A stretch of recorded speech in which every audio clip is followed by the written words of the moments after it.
Hello, everyone. Welcome to the Concern Podcast, where we unpack political, social, economic, and cultural stories shaping our world. I am Emmanuel Taban. Now, a section of members of the Transitional National Legislative Assembly of the Republic of South Sudan demands that the presence of the Ugandan People's Defense Force, or the UPDF, be withdrawn, or they should be stopped from operating in the country, citing that the presence of these UPDF have actually devastated or have caused much insecurity problems in the country.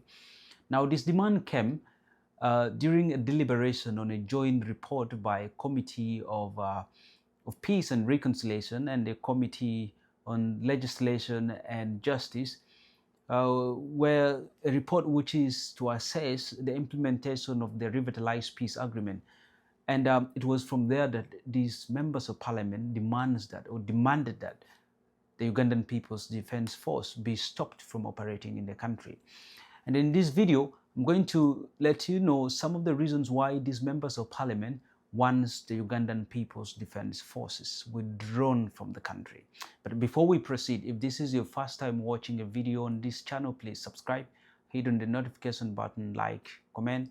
And if the videos interest you, of course, why not share with your colleagues? It's a way of making this channel grow. And when it grows, it motivates us to make more videos back to back. And for those who have been supporting us, thank you so much. Continue doing so. We are so much grateful.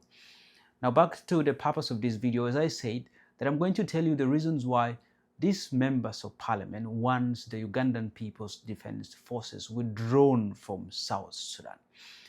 Now, we all know that the presence of the Ugandan People's Defense Force can be dated back to 2013 or even before that, but mainly in 2013 when the civil war broke out. The government of the Republic of South Sudan, led by President Salva Kiir, requested the Ugandan People's Defense Forces to be brought to Juba. And their main reason was, one, to help in protecting government sites, especially Juba International Airport, other government sites, the capital city, and other important government facilities. So that was the main reason why these forces were brought from Uganda to South Sudan in 2013. The other reason was also that these Ugandan forces would help in evacuation or in creating paths for the South Sudanese to leave the country and go to maybe refugee camps and other places, but also to evacuate Ugandans who were based in South Sudan during that time. So it was from that time that these forces were actually brought to the country. And since then, Uganda and South Sudan had a very good relationship in terms of bringing in, forces at will, even without a consent from the parliament, which is supposed to be the right institution in bringing in foreign troops to the country. And then the latest one was in May or so, May or March, when the incident happened in Nasir, where an armed militia group engaged the government in fights, and therefore to save or to protect the government as well requested the Ugandan the Ugandan forces to be brought in to South Sudan to help during that time. And it was from that time up to now that these forces are still operating in the country. And therefore, this week, the members of the Legislative Assembly, the Transitional Legislative Assembly, are demanding now that these forces be withdrawn from the country, from South Sudan. And I'm going to tell you reasons why these members of parliament want these Ugandan forces withdrawn. First of all, the presence of foreign troops of the UPDF in South Sudan, it is a violation of the sovereignty of the country. You cannot bring in foreign forces to operate in the country without any clear consent of the people. And if you want to ask the consent of the people, of course, this is done through the parliament, which is the true representation of the people. So when the UPDF were brought to South Sudan in March, there was no approval by the Parliament of South Sudan, or even in Uganda, there was no approval by the Parliament of Uganda so that the UPDF be actually deployed to South Sudan. Neither was there any approval by the Parliament of South Sudan accepting that these forces be brought in.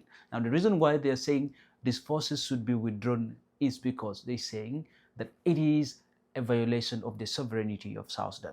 Now, the second reason is that there's lack of transparency. It seems like the executive, that is the presidency of, or the president of South Sudan and the Uganda, has some kind of secret agreement that is not known to the members of the legislature or even the judiciary and other sectors of the government.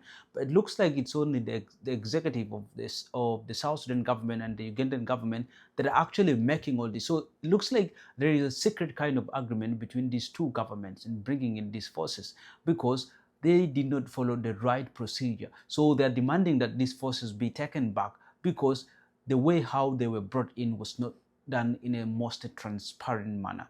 That is creating doubts in the minds of people. Another reason is why the parliamentarians as well want these forces be withdrawn from South Sudan is because of a public perception and political pressure. You know, when the UPDF soldiers were brought to South Sudan during the Nasser incident, it created a very negative public perception. And the perception was that South Sudan has its own army, that is the South Sudan People's Defense Forces. And in any incident that happens within the country, it is supposed to be the army of South Sudan to protect its people. It is enshrined in the constitution that the army of South Sudan will protect its citizens against any harm.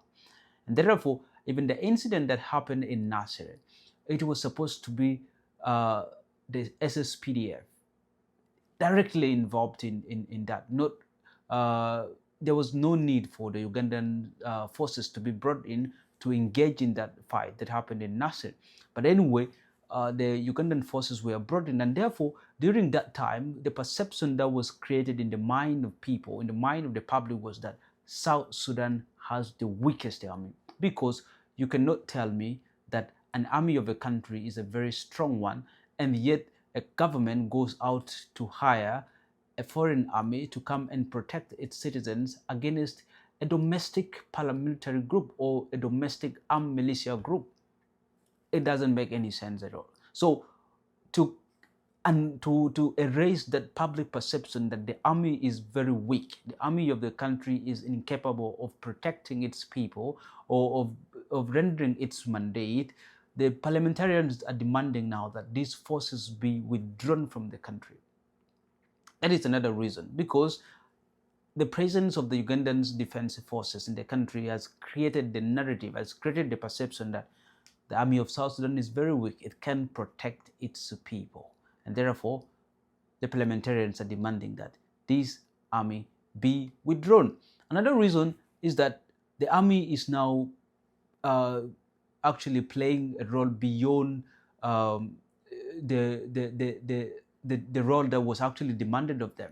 The main reason why they were brought in the country was to engage in the fight in Nasser, but now there's no more fight. Why are they still in the country? And yet these forces are actually being paid every day, apparently. So the longer they stay in the country, the more resources, the more money they take out of the country. So it's very, very unprecedented for these forces to continue operating in the country when there is no serious war in the country right now. The white army that was that actually met these forces to be brought in, there's no more exchange between these forces and then the government forces. Therefore, the presence of the Ugandan forces would be actually a move that is beyond the need that actually necessitated their coming into the country. Therefore, since the war is not there, the parliamentarians are demanding that these forces must be withdrawn and taken back to Uganda. So these are some of the reasons why the parliamentarians are demanding that the UPDF, or the Ugandan People's Defense Forces, be withdrawn and taken back to Uganda. And they should stop operating in the country. And by the way, these individuals include both for the South Sudan peoples, the SPLM-IO and the SPLM in government. It's not one side. Thank you for watching. And if this is your first time again, subscribe, hit on the notification button, share, comment. Until next time, I remain Emmanuel, and this is the Concern Podcast. Thank you.